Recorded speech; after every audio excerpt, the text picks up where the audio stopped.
Il a été l'homme le plus riche du monde pendant seulement 3 jours et vous ne connaissez sans doute pas son nom. Pourtant, il a financé des services que vous utilisez quotidiennement. Je vous parle aujourd'hui de Masayoshi Son, un visionnaire dont l'histoire extraordinaire va vous captiver jusqu'à la dernière seconde. Son parcours est marqué par des succès fulgurants, des pertes colossales et une résilience hors du commun qui l'ont conduit à bâtir un empire technologique façonnant notre avenir. Restez jusqu'à la fin pour découvrir comment cet homme a perdu 75 milliards de dollars en quelques mois, la plus grande perte financière de l'histoire, avant de rebondir spectaculairement. Masayoshi Son est né au Japon en 1957 dans une famille d'immigrés coréens de deuxième génération. Ses grands-parents avaient quitté la Corée lors des vagues d'immigration qui ont commencé dès la fin du 19e siècle. Ces descendants de Coréens venus au Japon durant l'occupation sont appelés les Anichi. La famille s'installe à Tosu sur l'île de Kyushu, vivant initialement dans la précarité. Ses parents élevaient des cochons et des poulets pour survivre, et son père lance même un commerce illégal de saké qui finit par marcher suffisamment bien pour s'offrir la première voiture de la ville. Malheureusement, cette activité développera chez lui une addiction menant à une cirrhose du foie et un cancer du duodénum. À cette époque, la discrimination envers les Coréens était très forte au Japon, et le jeune Masayoshi en souffre énormément. Il subit du harcèlement à l'école en raison de ses origines et se voit refuser l'accès à de nombreuses entreprises et administrations japonaises. Pour s'intégrer, il est même contraint de japoniser son nom de famille coréen, ce qui le marque profondément. Il avouera plus tard avoir toujours eu l'impression de devoir travailler plus que ses camarades pour être accepté. N'oubliez pas de vous abonner à la chaîne et d'activer la cloche pour ne manquer aucune de nos histoires fascinantes qui paraissent 2 fois par mois. Chaque vidéo vous fait découvrir des personnalités exceptionnelles et méconnues comme Masayoshi Son.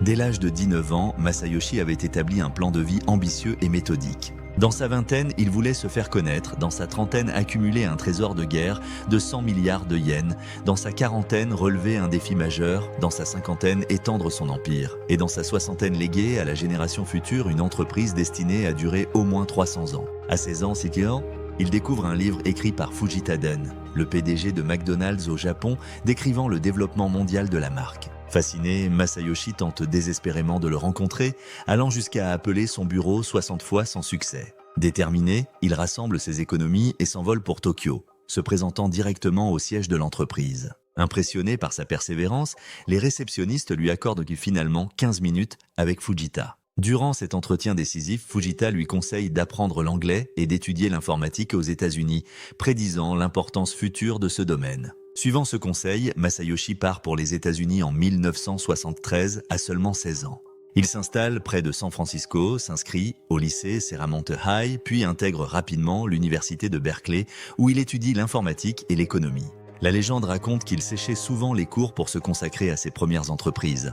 Le jeune entrepreneur comprend qu'il ne sera jamais vraiment accepté dans la société japonaise et décide donc de créer sa propre entreprise. Il se fixe comme objectif de trouver au moins une idée commerciale par jour. Un jour, en feuilletant le magazine Popular Electronics, il tombe sur une photo du microprocesseur Intel 8080, considéré comme le premier véritable microprocesseur utilisable dans une unité centrale. C'est à ce moment précis qu'il décide de se tourner vers le monde des ordinateurs. À 19 ans, Masayoshi collabore avec Forrest Moser, un chercheur américain travaillant sur un synthétiseur vocal pour développer un traducteur électronique capable de prononcer des mots en plusieurs langues. Il parvient à vendre cette invention à Sharp Electronics pour 1 300 000 $, réalisant ainsi son premier million. En 1979, à seulement 22 ans, il développe une activité de location de jeux vidéo pariant sur le succès des premières bornes d'arcade comme Pac-Man et Space Invaders. Avec audace, il démarche les industriels japonais de l'électronique pour acheter leurs machines invendues à 5% de leur prix initial. Il importe 350 machines aux États-Unis par avion plutôt que par bateau, privilégiant la rapidité malgré le coût supplémentaire. Il les installe dans les campus universitaires californiens et génère plus d'1 million de dollars de bénéfices. En 1981, diplômé et fort de ses premiers succès, Masayoshi rentre au Japon avec son épouse et un compte en banque bien garni. Il passe alors plus d'1 an à réfléchir intensément à sa prochaine étape, convaincu que l'informatique représente l'avenir. Le 3 septembre 1981, à seulement 23 ans, il fonde SoftBank, une société de distribution de logiciels informatiques à Tokyo. Retrouvant son nom de famille coréen d'origine, Masayoshi commence à distribuer principalement des logiciels américains aux plus grands magasins d'électronique du Japon. 2 ans plus tard, il est atteint d'une hépatite qui le contraint à de fréquents séjours à l'hôpital jusqu'en 1987, mais il continue de travailler, craignant que l'annonce de sa maladie n'effraie les banques qui soutiennent désormais SoftBank. À force d'acquisitions stratégiques, SoftBank devient rapidement un acteur majeur du secteur multimédia. À la fin des années 80, l'entreprise devient le premier groupe de distribution de logiciels au Japon et le plus grand organisateur mondial de salons spécialisés dans l'informatique.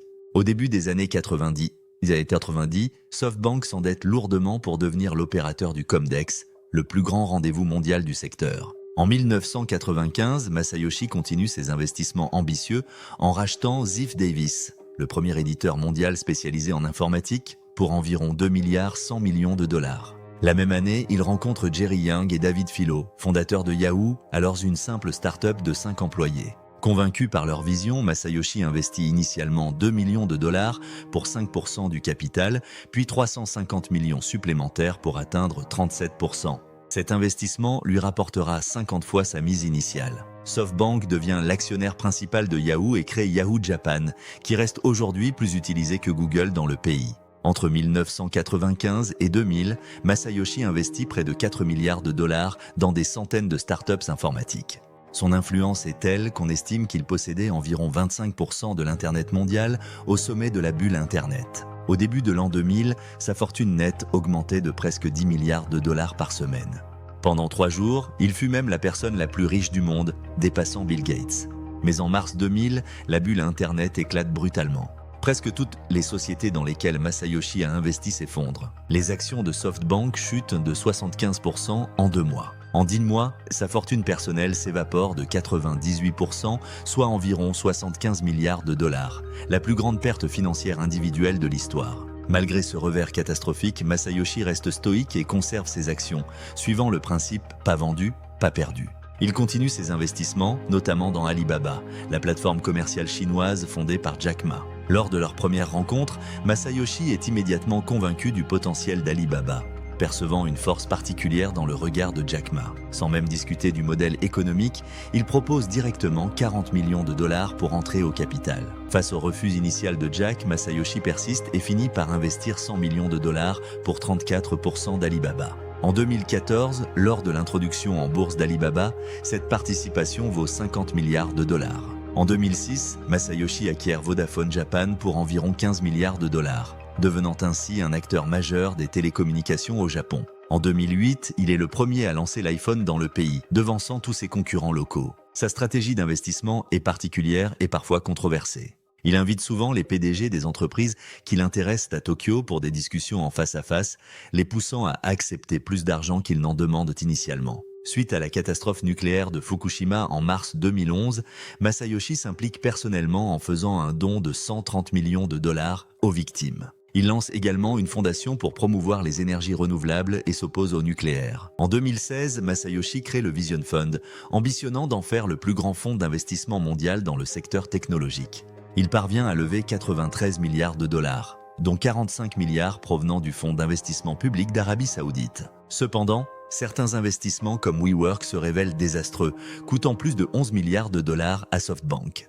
En 2022, le Vision Fund affiche une perte record d'environ 32 milliards de dollars. Masayoshi reconnaît publiquement ses erreurs, admettant s'être emporté face au boom technologique. Aujourd'hui, sa fortune personnelle est estimée à environ 34 milliards de dollars, faisant de lui le 2e homme le plus riche du Japon.